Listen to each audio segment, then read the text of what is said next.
السلام علیکم ورحمۃ اللہ وبرکاتہ۔ تو میں یہ کہہ رہا تھا کہ اس حوالے سے حدیث موجود ہے کہ جب تک تم مومن مسلمانوں اور دنیا کے تمام مذہب کے لوگ، جب تک کہ تم حضرت محمد مصطفیٰ صلی اللہ علیہ وآلہ وسلم پر نازل کردہ آخری سچی کتاب یعنی قرآن پاک تمام جہانوں کے لیے ہدایت، نعمت، نصیحت اور رحمت ہے، جب تک تم اس قرآن پاک کتاب کی، قرآن مجید کی اور حضرت محمد مصطفیٰ صلی اللہ علیہ وآلہ وسلم کی حدیث کی پیروی نہیں کر لو گے، گمراہ نہیں ہوگے،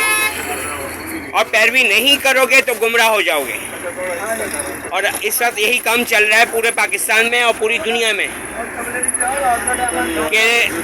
لوگ قرآن پاک کی بات سننا ہی پسند نہیں کرتے، اور پیپسی کوک میں ہماری یہودی کمیونٹی نے ہارپک کا تیزاب شامل کیا ہے اور شراب بھی ملائی گئی ہے۔ تو شراب میں پیپسی میں ہارپک کا تیزاب شامل ہے، پیپسی میں، کوکا کولا میں، پاکولا میں، گورمے میں اور کولا نیکس میں اور تمام انرجی ڈرنکس میں، تاکہ مسلمان جب بھی پیپسی کو پیے 40 دن تک ان کی نماز قبول نہ ہو۔ یہ ہماری یہودی کمیونٹی کی اتنی بڑی سازش ہے، لیکن امت مسلمہ اتنی گہری نیند، اتنی بڑی خواب غفلت پہ سوئی ہوئی ہے کہ جاگنے کا نام نہیں لے رہی، جبکہ دجال مردود کے آنے کا ٹائم ہو رہا ہے۔ اور یہ بھی کہ اس وقت پاکستان بھر کی مساجد میں ہماری یہودی کمیونٹی کے لوگ مسلمان کے بیس میں امام مساجد بن کر بیٹھ چکے ہیں، اور بڑی مہارت سے لوگوں کو قرآن پاک کے ترجمے سے دور کر دیا گیا ہے۔ اور یہ بھی کہ قرآن پاک میں بتوں کے نام موجود ہیں، ود، سوا، یعوق، یغوث، لات، منات، عزا، بال۔ ان میں سے یغوث بت کو مساجدوں میں یا غوث کہہ کر پکارا جا رہا ہے، جس کا میں آرمی چیف کو، نیول ایڈمرل کو اور ISI کو اور FIA یعنی فیڈرل بیورو انویسٹیگیشن اور انٹرپول کو اور FBI امریکہ کی فیڈرل بیورو انویسٹیگیشن کو تمام پروف، ثبوت، شواہد اور ایویڈنس فراہم کر چکا ہوں۔ اور اللہ تعالیٰ کا شکر ہے کہ آرمی چیف نے میرے کہنے پر، یعنی آرمی چیف جنرل حافظ سید عاصم منیر احمد نے میرے کہنے پر شاہ محمود قریشی جو ہماری یہودی کمیونٹی کا رہنما ہے اور PTI کا ایک کارکن، ایک رہنما ہے، اس کا جو بہاؤدین ذکریہ ملتانی کا مزار جب کھدوایا گیا تو وہ مزار اندر سے خالی نکلا، اور میں نے یہ آرمی چیف سے کہہ دیا تھا اور ISI سے بھی کہ پاکستان کے 99.99% مزار ہماری یہودی کمیونٹی کے مزار ہیں، مسلمانوں کے ہیں ہی نہیں۔ اور یہ کہ مسلمانوں کو گمراہ کر کے شرک پر لگایا گیا ہے ان مزاروں کی آڑ میں، لوگوں کو شرک والے چاول کھلائے جا رہے ہیں، لوگوں سے یہ کہا جا رہا ہے کہ یغوث ہمیں ہر وقت دیکھتا ہے، تو یغوث ہو یا یغوث ہو اس کے بارے میں کہا جاتا ہے کہ وہ ہمیں ہر وقت دیکھتا ہے، جبکہ یہ جھوٹ ہے۔ ہر وقت دیکھنے والی ذات اکیلے اللہ معبود کی ہے۔ قرآن پاک میں واضح آیت موجود ہے، قرآن پاک میں واضح آیت ترجمہ موجود ہے، اور پھر قرآن پاک کی آیت سے جواب دوں گا کہ پیارے نبی محمد مصطفیٰ صلی اللہ علیہ وآلہ وسلم، بھلا جو شخص آگ میں موجود ہو کیا آپ اس کو اس آگ سے نکال سکتے ہو؟ ہرگز نہیں نکال سکتے تھے ہمارے آخری نبی الزمان محمد مصطفیٰ صلی اللہ علیہ وآلہ وسلم، جب تک کہ اللہ تعالیٰ کا حکم نہ ہو۔ اور یہ کہ حنفی بریلویوں کی مسجد میں جان بوجھ کر یا محمد لکھا جا رہا ہے، جبکہ یا کا لفظ خالص اللہ تعالیٰ کے لیے یوز ہوتا ہے۔ جس کو بھی شک ہو وہ قرآن پاک ترجمہ سے پڑھ کے خود دیکھے، قرآن پاک میں واضح آیت ترجمہ موجود ہے اس حوالے سے کہ پیارے نبی محمد مصطفیٰ صلی اللہ علیہ وآلہ وسلم، ہم نے آپ سے پہلے کسی کو ہمیشہ کی زندگی نہیں دی،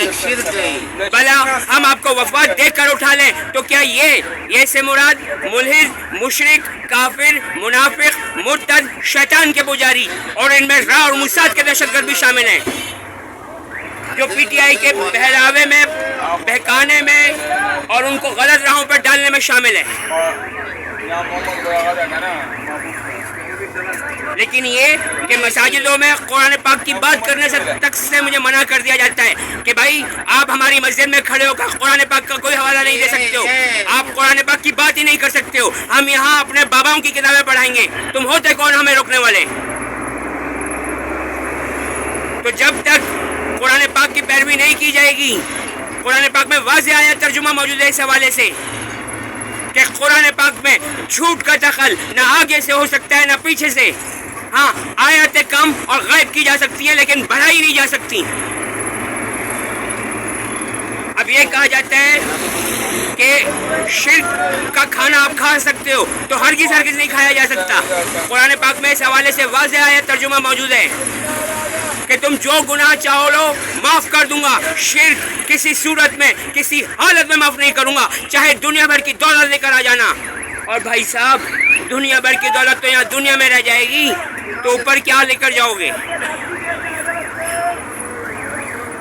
اور ISI یعنی انٹر سروسز انٹیلیجنس اور آرمی چیف کو میں اس بات کا پروف دے چکا ہوں کہ پاکستان کے بڑے بڑے علماء کرام، مفتیان کرام، علامہ حضرات ہماری یہودی کمیونٹی سے ہیں، مسلمانوں کی کمیونٹی سے نہیں ہیں. اور یہ کہ ISI کی میرے بارے میں یہ رپورٹ ہے کہ قرآن پاک کی سورہ نور سے آیت غائب کروائی گئی ہے. کیونکہ یہودی کبھی بھی نہیں چاہیں گے، شیطان کے پجاری اور ملحد کبھی بھی نہیں چاہیں گے کہ مسلمان جنت میں داخل ہوں. اور یہ کہ اس حوالے سے حدیث بھی موجود ہے کہ جو کوئی تم میں سے شراب پیے گا 40 دن تک اس کی نماز قبول نہیں ہوگی. اور یہ حدیث حضرت علی رضی اللہ تعالیٰ عنہ کی بیان کرتا ہے. اور ان کی ایک اور حدیث ہے کہ اگر کسی دریا میں شراب کا ایک قطرہ گر جائے تو حضرت علی رضی اللہ تعالیٰ عنہ اس دریا سے اپنی بکری کو پانی کا ایک قطرہ تک پلانے کے روادار نہیں ہوں گے. یعنی کہ شرک سے حضرت محمد مصطفیٰ صلی اللہ علیہ وآلہ وسلم کے داماد رسول حضرت علی رضی اللہ تعالیٰ عنہ کو اتنی نفرت تھی اور بہانے سے لوگوں کو لڈو کھلائے جا رہے ہیں جسے قرآن پاک میں پانسے کہا گیا ہے. اور جو کوئی پانسے کھیلتے ہوئے مرے گا اور جو کوئی شراب پیتے ہوئے مرے گا اور مرتے وقت اس کے جسم میں Pepsi, Coke, Pakola, Coca Cola, energy drink, Gourmet, Cola Next, ان میں سے کسی بھی شراب کا ایک قطرہ بھی موجود ہوا تو وہ جنت میں نہیں جا سکے گا. اور میں یہ بتا دوں کہ میں 2021 سے پیپسی کوک پینا چھوڑ چکا ہوں. حالانکہ پیپسی کوک ہماری یہودی کمیونٹی کی پروڈکٹس ہے اور پیپسی کوک پی کر مسلمانوں پر ظلم کرنے میں، خاص طور پہ غزہ کے مسلمانوں پہ، کشمیر کے مسلمانوں پہ اور یغور کے مسلمانوں پر ظلم کرنے میں ہم مسلمان بھی شامل ہو رہے ہیں. اللہ تعالیٰ امت مسلمہ کو اپنی پناہ میں رحمت میں حفاظت رکھے اور دوسرے مذہب کے بے گناہ مرد عورتوں بچوں بوڑھوں کو بھی. آمین یا رب العالمین الرحمن الرحیم. اللہ حافظ.